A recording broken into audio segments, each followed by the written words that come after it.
Yeah, I'm a Newcastle person. Always lived here. Raised in Glendale, then moved to New Lambton.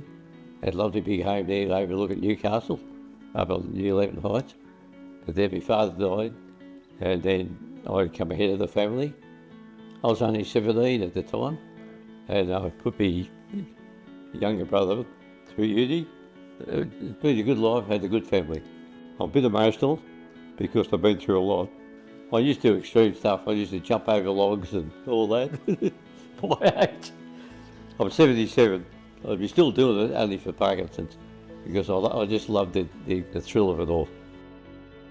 Yeah, they raised for money for women's breast cancer, and so I rode from Newcastle to Brisbane on the mountain bike. It took me 9 days, 900 kilometres. They had 100 a day, and then each night they give a talk, or the ladies would, of what they went through.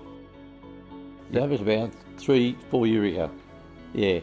You get up on some days raining, pouring rain. You had to do it. I was going to do another one. That's when this Parkinson's hit.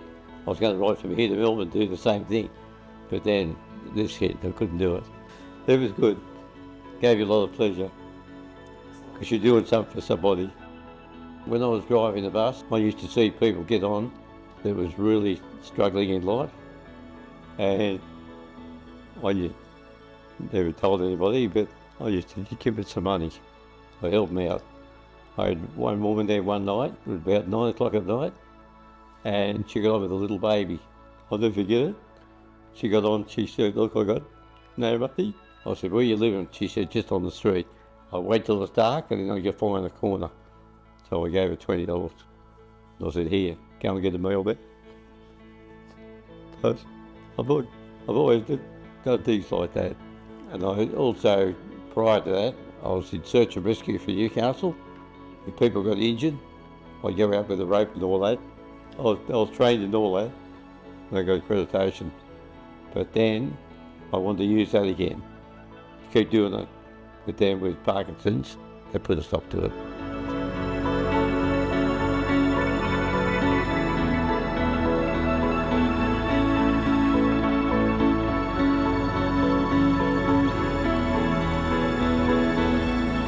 I didn't know what to expect retiring, and then all of a sudden I found myself in a bad place myself.